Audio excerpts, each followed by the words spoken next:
So, welcome to season 2 of the Human Results podcast. A very, very different podcast to open up season 2.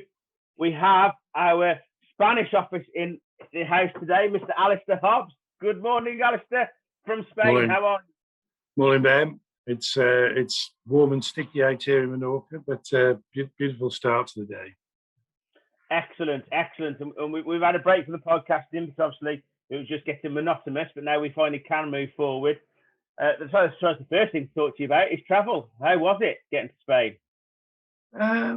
It was quite stressful, the whole experience leading up to it. But in fairness, at the airport, it was very well run. I think both UK side at Bristol and here in Menorca, they've got their groove. It was felt safe. You just got to be patient. I mean, we had quite a long queue at the passport control because there was only one Garda Civil working in the box. So seeing everybody come through, there was a couple of people getting a bit fed up with that. But by and large, I thought it went very well. I think it's well geared. They're doing a decent job. Of course, numbers of people here are hugely down on what they might expect coming into the peak of the season with the school holidays. There are a few tourists here, but nothing like as many as there would normally be. And of course, you're obviously at family's property over there, and you're not coming back till mid-August, which means that you will be able to you won't have to quarantine, will you? Yes, that's right. That's right. I mean, I know people. Yes, obviously the double jabbed now will be fine come August. But you read anecdotally of people running off Mallorca trying to get home quickly because of the changes in the last few days. I think coming for as long as we do for work, I would have been willing to have stayed at home because I can work from home. But the idea of going into some kind of quarantine hotel fills anybody with dread. Things are as bad as that. Yeah, it certainly would have been difficult, and we do feel sorry for those people. So what's Spain like as a country? You say it's down on tourists. What's it like as well as the restrictions still over there? You get the impression that the Spanish are much more willing to take rules and told what to do than we are. They're noticeably more willing to put on their masks in the streets and in shops. They've had a tightening of restrictions recently here in the last few days, where they've brought in I say curfew. It still seems reasonable to me, but they're basically having to close by 1 a.m. rather than 2 a.m. in the bars. They've reintroduced an expectation of wearing masks outside in crowded settings. I think it's being followed, but they're pretty relaxed now. I think they they got used to what they're doing. They seem to be more willing to take. I don't get any sense of dissent here like we do at home now. And so obviously you left the UK earlier this week, but you were here for Freedom Day, as so called. Yes. What was the build up like that for you with your clients? I think really at the moment it's not made a huge amount of change to plans. There's those that have been able to work from home have been operating flexibly, hybrid style for quite some time, and I don't see that changing. There was no great rush for Freedom Day because I think that the reality was that people were feeling a bit more anxious again because of the significant increase in numbers at home. So I think Freedom Day was not particularly one that was observed by business, at least. I don't know whether certainly I don't see much changing dramatically. I think that pubs are looking forward to not having to provide table service, but from certainly speaking to one or two, they're going to keep the screens, and they're going to keep the masks. But I think that there's undoubtedly going to be conflict where people are going to refuse to wear masks, and they know it's not the law, it is the personal choice of the pub landlord. So whether they get to the point of being barred, I suppose, will depend on the personal choice of the pub landlord. But the unfortunate thing is it brings them into conflict. They can't just say it's the law and hide behind it if they approve and they agree and they don't wish to put themselves at greater risk than they have been. They're going to find that it'll lead to some conflict, I'm sure. I think the biggest issue at the moment, Ben, as we all know, is increasingly clear that it's the pinging of the track and trace and the impact that's having in so many settings. I mean, hospitality, it's been on the increase really quite exponentially in recent weeks, and it's it's an area where certainly some of my clients have struggled to recruit. People have not come back since being furloughed last year. A lot of employers have found that their staff are no longer coming back. They've taken the money and they've gone. They've retrained. They've found other things to do. We'll come back to Pingdemic in a minute. It's the second part of the podcast. Don't go too far on that one yet. It's a rather big huge subject at the moment, Alasdair. But yeah, I mean, what are supermarket shelves like over at Spain? Are they fully stocked? Because we seem to be struggling in the UK. Seem to be, Ben. I mean, I'll be honest. With day 3 here, and I've shopped local, and I've not been for a big shop yet. I'm not hearing stories of any problems. Certainly, the local shops are well stocked. But again, I'm reading about concerns about supermarket shelves. Not seen it or experienced it here as yet. Yeah, no, we went Wednesday to Sainsbury's locally, and a lot of shelves were empty.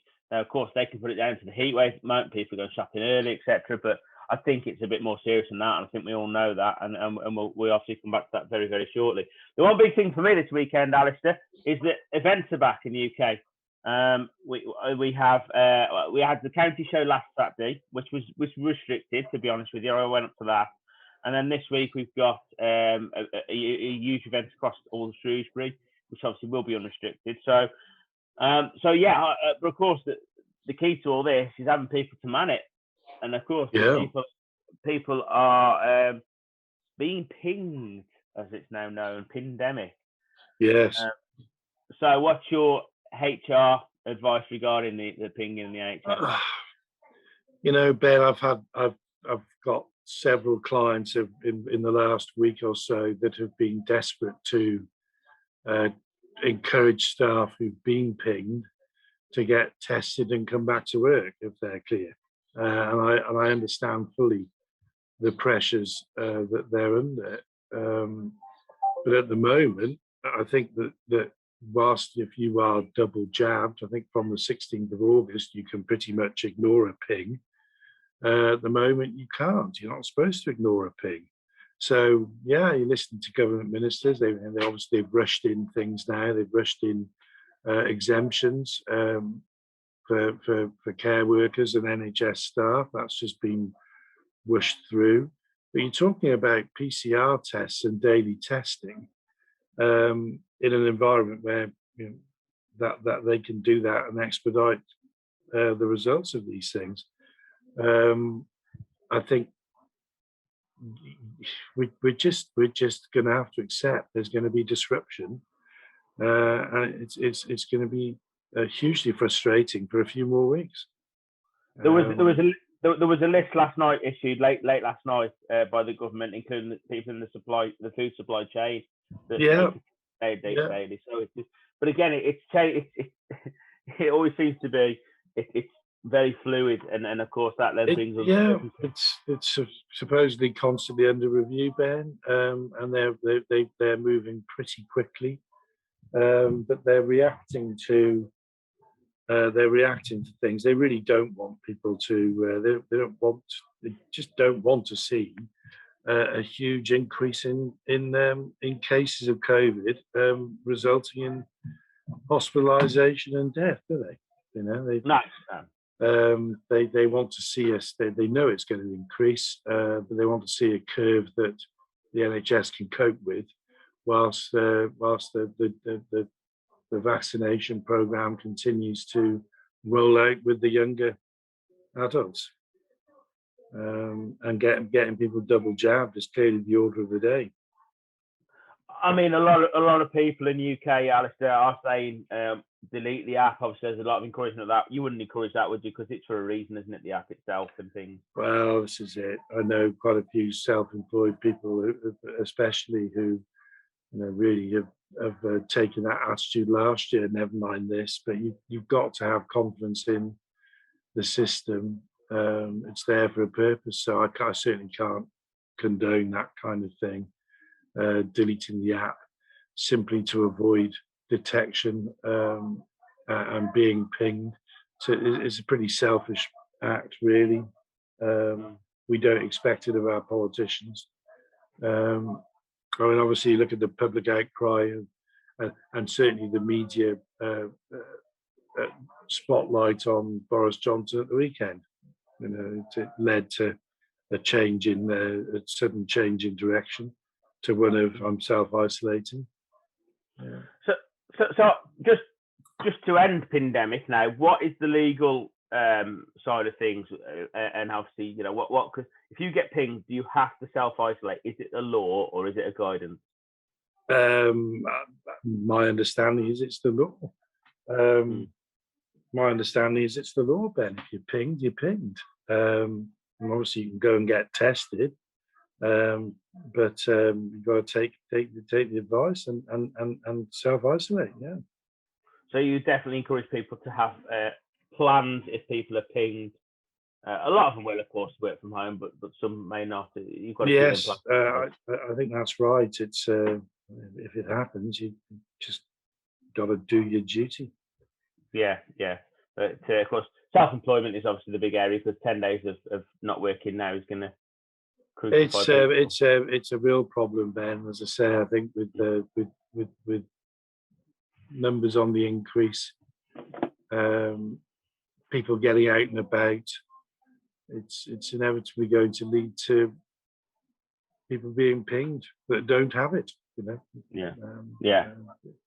And it is hugely disruptive to businesses at the moment, and of course you've got to compound that with it being the school holidays about to kick off, people trying to get away or take time off with family. It's putting an awful lot of pressure on employers. And I personally think the next key point will be from April 6th. If you're pinged within them 10 days before April the 16th and double vaccinated, you come out of quarantine on the 16th. You stay until 17th, 18th, 19th. I think that's the next pinch point on the Pingdemic idea. I don't know about yourself and things, but yeah, I'm pleased to be out of the country for a few more weeks, Ben. Fly back in on the 17th. There you go. Yeah, perfect timing to come back. Well, we won't keep you for anymore. I know it's a working holiday. I know you're working over there while you're having your break. But your break is fully well deserved. You don't have many days off per year. But we'll leave you to go back to your Spanish holiday. We do wish you all the best. Here with laptop, phone, and everything, we're fully functional. Yes, we do wish you all the best coming back. But now that's we're back. There'll be another podcast shortly. Thank you for listening. Do subscribe. Thank you very much. Cheers, Alasdair. Thanks, Ben. Have a good day.